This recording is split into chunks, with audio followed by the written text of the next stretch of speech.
ನಮಸ್ಕಾರ ಸ್ನೇಹಿತರೆ, ಈ ವಿಡಿಯೋದಲ್ಲಿ ನಾವು ಬೇವಿನ ಗಿಡದ ಅದ್ಭುತ ಶಕ್ತಿಯ ಬಗ್ಗೆ ತಿಳಿಯೋಣ. ಆದರೆ ಅದಕ್ಕೂ ಮುಂಚೆ ನೀವಿನ್ನೂ ನಮ್ಮ ಚಾನೆಲ್ ಅನ್ನು ಸಬ್ಸ್ಕ್ರೈಬ್ ಮಾಡ್ಕೊಂಡಿಲ್ಲ ಅಂದ್ರೆ ಖಂಡಿತ ಈಗಲೇ ಸಬ್ಸ್ಕ್ರೈಬ್ ಮಾಡ್ಕೊಳ್ಳಿ.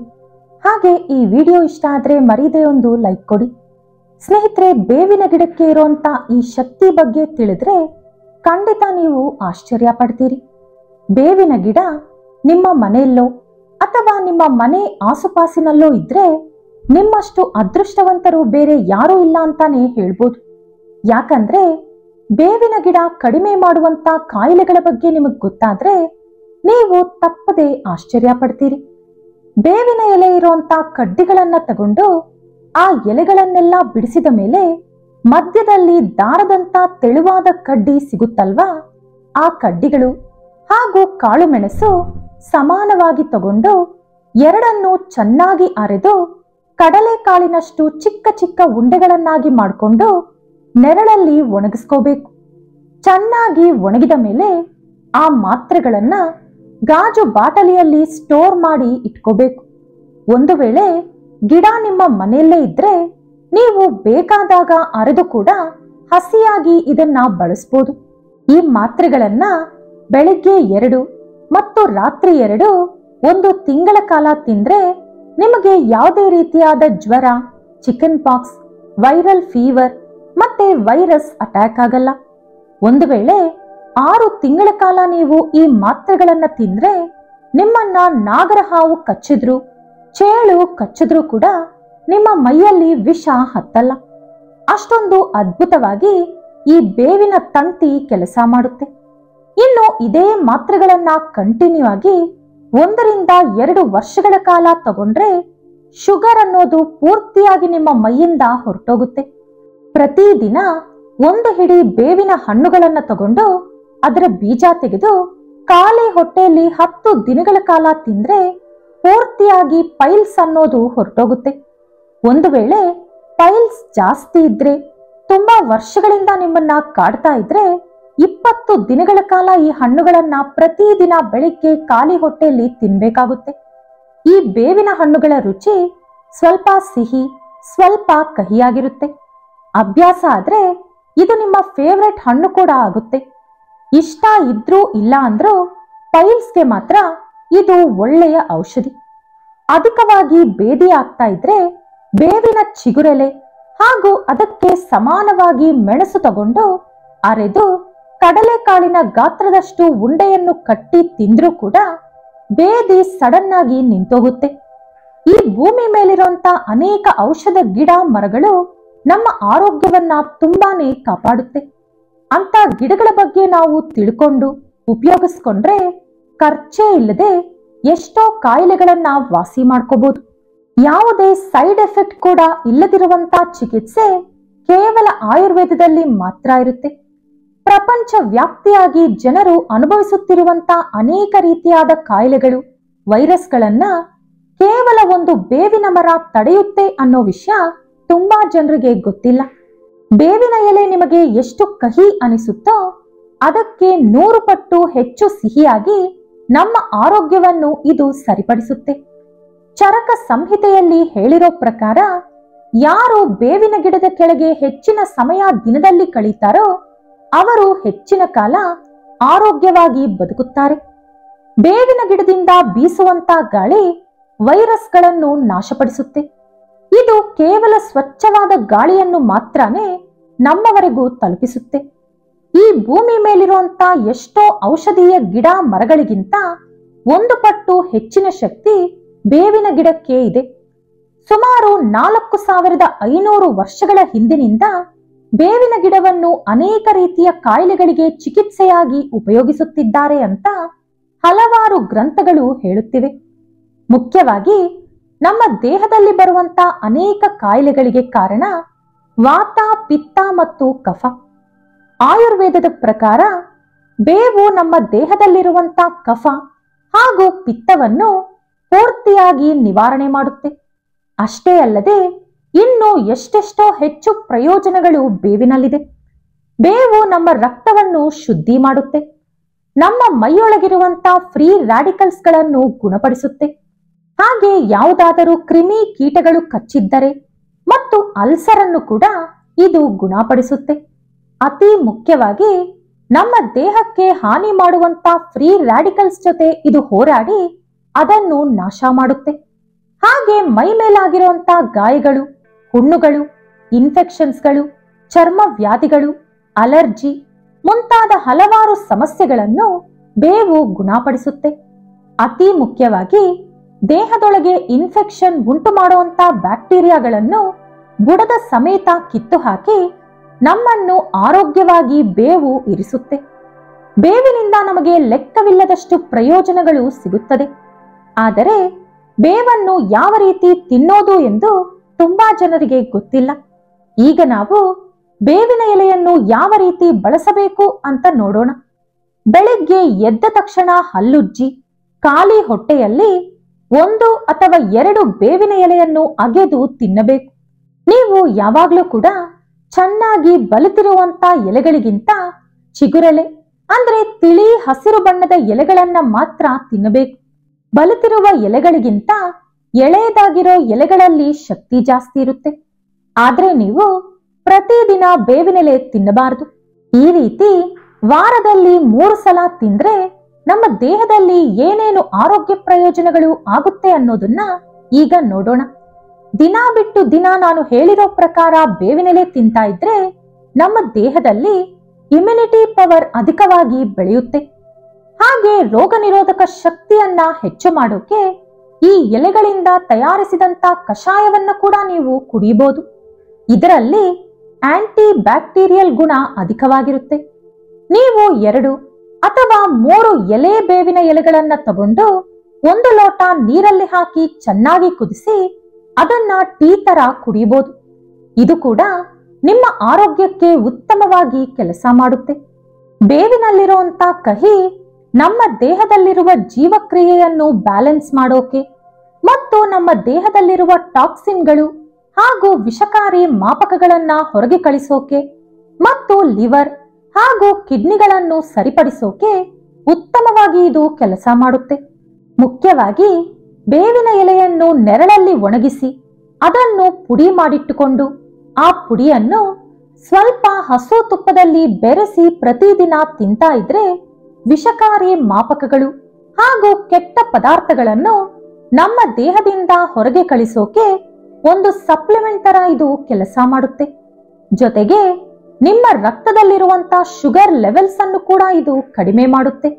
ಈ ಬೇವಿನಲ್ಲಿರುವಂತ ರಾಸಾಯನಿಕ ಗುಣಗಳು ನಮ್ಮ ದೇಹದಲ್ಲಿರುವಂತ ಇನ್ಸುಲಿನ್ಗಳನ್ನು ಬ್ಯಾಲೆನ್ಸ್ ಮಾಡಿ ಸರಿಯಾದ ಪ್ರಮಾಣದಲ್ಲಿ ಇನ್ಸುಲಿನ್ ನಮ್ಮ ದೇಹಕ್ಕೆ ಸಿಗುವಂತೆ ಮಾಡುತ್ತದೆ. ಶುಗರ್ ಕಾಯಿಲೆ ಇರುವವರಿಗೆ ವೈರಸ್ ತುಂಬಾನೇ ಕೆಟ್ಟ ಪರಿಣಾಮ ಬೀರುತ್ತೆ. ಬರೀ ವೈರಸ್ ಮಾತ್ರ ಅಲ್ಲ, ಶುಗರ್ ಕಾಯಿಲೆ ಇದ್ರೆ ಯಾವ ಚಿಕ್ಕ ಸಮಸ್ಯೆ ಬಂದ್ರೂ ಕೂಡ ಅದು ದೊಡ್ಡದಾಗದೇ ಇರಲ್ಲ. ಹಾಗಾಗಿ ಶುಗರ್ ಕಾಯಿಲೆ ಇರೋರು ತಪ್ಪದೆ ದಿನ ಬಿಟ್ಟು ದಿನ ಬೇವಿನ ಎಲೆ ತಿನ್ನೋದನ್ನ ಅಭ್ಯಾಸ ಮಾಡ್ಕೊಳ್ಳಿ. ಬೇವು ನಮ್ಮ ಕರುಳಿನಲ್ಲಿರುವಂತ ಉರಿಯೂತವನ್ನ ಕೂಡ ಕಡಿಮೆ ಮಾಡುತ್ತೆ. ಮುಖ್ಯವಾಗಿ ಹೊಟ್ಟೆಯೊಳಗೆ ಹುಣ್ಣು, ಆಗಾಗ ದೇಹ ಮರಗಟ್ಟುವುದು ಅಥವಾ ಜೋಮು ಬರುವುದು, ಆಗಾಗ ದೇಹದ ಮೇಲೆ ಊತ ಕಾಣಿಸಿಕೊಳ್ಳುವುದು, ಇದೆಲ್ಲವೂ ಕೂಡ ಬೇವಿನ ಎಲೆ ತಿಂದರೆ ಪರ್ಮನೆಂಟ್ ಆಗಿ ಹೊರಟೋಗುತ್ತೆ. ಹೊಟ್ಟೆಯೊಳಗಿರುವಂತ ಜಂತು ಹುಳುಗಳು ಮತ್ತು ಇತರೆ ಕೆಟ್ಟ ಹುಳುಗಳನ್ನ ಇದು ಕೊಂದು ನಮ್ಮ ಹೊಟ್ಟೆಯನ್ನು ಕ್ಲೀನ್ ಮಾಡುತ್ತೆ. ಜಂತು ಹುಳ ಸಮಸ್ಯೆ ಇರೋರು 1 ಚಮಚ ಬೇವಿನ ರಸಕ್ಕೆ ಅರ್ಧ ಚಮಚ ಜೇನುತುಪ್ಪ ಬೆರೆಸಿ ಖಾಲಿ ಹೊಟ್ಟೆಯಲ್ಲಿ ಬೆಳಿಗ್ಗೆ ಎದ್ದ ತಕ್ಷಣ ಕುಡಿಬೇಕು. ಮಂಡಿ ನೋವು ಸಮಸ್ಯೆ ಇರೋರು ಕೂಡ ಈ ಬೇವಿನ ಎಲೆಯನ್ನು ಔಷಧಿಯಂತೆ ಬಳಸಬಹುದು. ಯಾಕಂದ್ರೆ ಇದರಲ್ಲಿ ಆಂಟಿ ಇನ್ಫ್ಲಮೇಟರಿ ಗುಣ ಹೆಚ್ಚಾಗಿರುತ್ತೆ. ಮುಖ್ಯವಾಗಿ ಬೇವಿನ ಎಣ್ಣೆ ಅಥವಾ ಬೇವಿನ ಎಲೆ ಅರೆದು ಮಾಡಿರೋಂತ ಪೇಸ್ಟ್ ಅನ್ನ ಮಂಡಿ ಮೇಲೆ ಹಚ್ಚಿ ಮಸಾಜ್ ಕೊಡ್ತಾ ಇದ್ರೆ ಪರ್ಮನೆಂಟ್ ಆಗಿ ಮಂಡಿ ನೋವು ಹೊರಟೋಗುತ್ತೆ. ಇದು ಕೇವಲ ಮಂಡಿ ನೋವು ಮಾತ್ರ ಅಲ್ಲ, ನಿಮ್ಮ ಮೈ ಮೇಲೆ ಎಲ್ಲೆಲ್ಲಿ ನೋವು ಅನ್ಸಿದ್ರೂ ಕೂಡ ಅಲ್ಲೆಲ್ಲ ಹಚ್ಚಿ ಮಸಾಜ್ ಮಾಡಬಹುದು. ಸರಿಸುಮಾರು ಎಲ್ಲಾ ರೀತಿಯಾದ ಪೇಸ್ಟ್ಗಳಲ್ಲೂ ಕೂಡ ಚೂರಾದ್ರೂ ಬೇವನ್ನ ತಪ್ಪದೆ ಬಳಸಿರ್ತಾರೆ. ಯಾಕಂದ್ರೆ ಈ ಬೇವಿನಲ್ಲಿರುವಂತ ಆಂಟಿ ಬ್ಯಾಕ್ಟೀರಿಯಲ್ ಗುಣ ದವಡೆಯ ಊತ ಮತ್ತು ಬಾಯಿ ದುರ್ವಾಸನೆ ಹಾಗೂ ಕ್ರಿಮಿಗಳನ್ನ ಕೊಲ್ಲೋಕೆ ಹೆಚ್ಚು ಸಹಾಯ ಮಾಡುತ್ತೆ.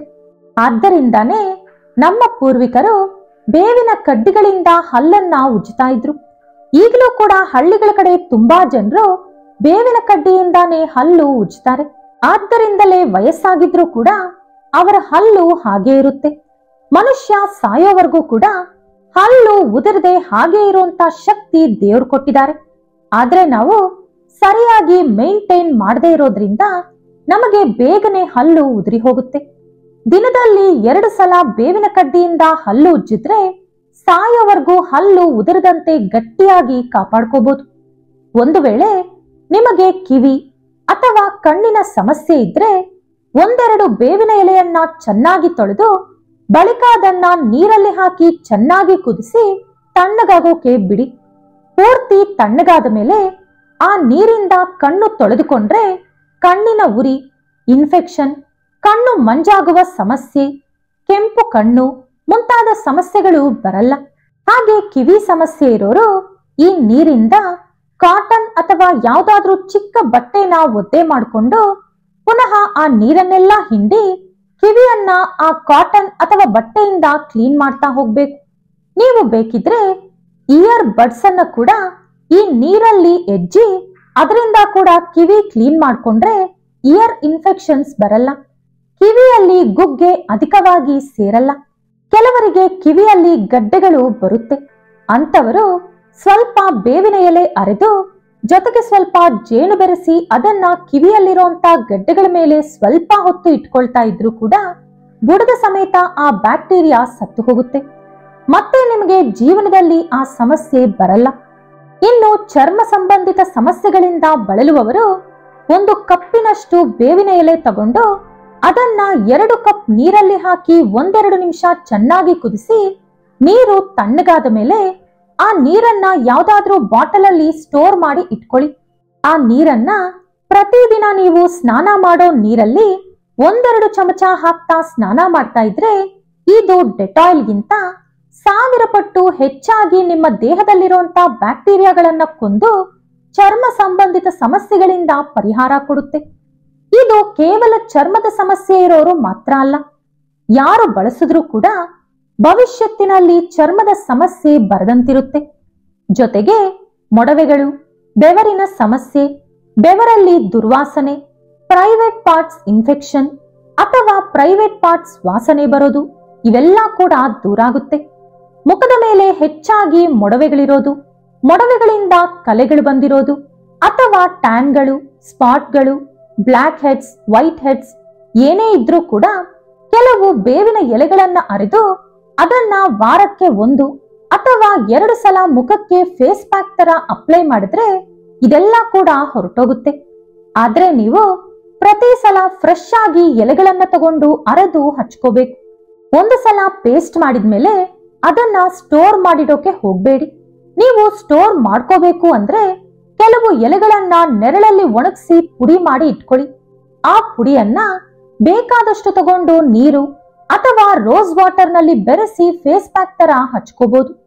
ಅಡುಗೆ ಮಾಡೋರ್ಗೆ ಸುಟ್ಟ ಗಾಯಗಳು ಕಾಮನ್.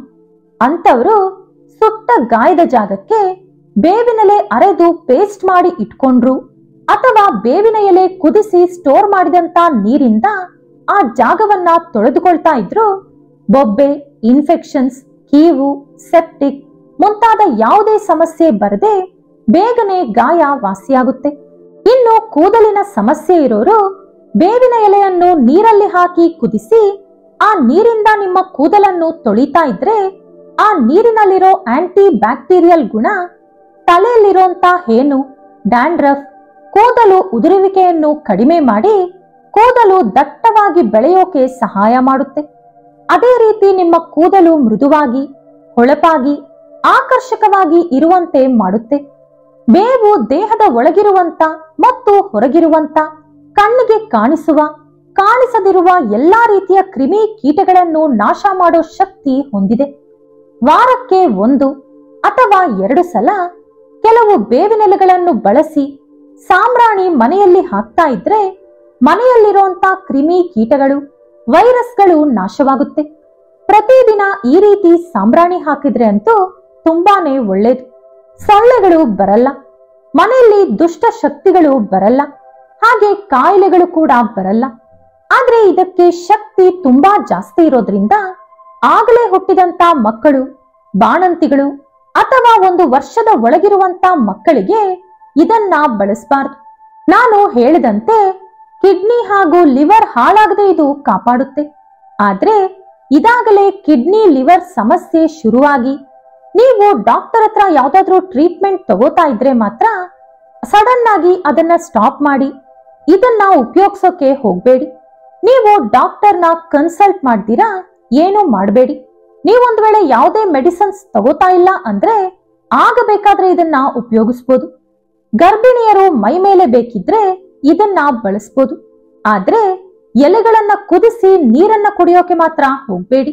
ಈ ಎಲೆಗಳಿಗಿರುವಂತ ಹೆಚ್ಚು ಶಕ್ತಿ ಹೊಟ್ಟೆಯಲ್ಲಿರುವಂತ ಮಗುವಿಗೆ ತಡೆಯೋಕೆ ಆಗಲ್ಲ. ಇವರನ್ನ ಹೊರತುಪಡಿಸಿ ಉಳಿದವರು ಇದನ್ನ ನಿಸ್ಸಂದೇಹವಾಗಿ ಉಪಯೋಗಿಸ್ಕೋಬಹುದು. ಈ ವಿಡಿಯೋ ನಿಮಗೆ ಇಷ್ಟ ಆದ್ರೆ ಲೈಕ್ ಮಾಡಿ, ಶೇರ್ ಮಾಡಿ. ಇಂಥ ಹೆಚ್ಚಿನ ಉತ್ತಮ ಮಾಹಿತಿಗಳಿಗಾಗಿ ತಪ್ಪದೇ ನಮ್ಮ ಚಾನೆಲ್ ಅನ್ನು ಸಬ್ಸ್ಕ್ರೈಬ್ ಮಾಡ್ಕೊಳ್ಳಿ. ನಾಳೆ ಮತ್ತೊಂದು ವಿಡಿಯೋದೊಂದಿಗೆ ಪುನಃ ಭೇಟಿಯಾಗೋಣ. ಧನ್ಯವಾದಗಳು.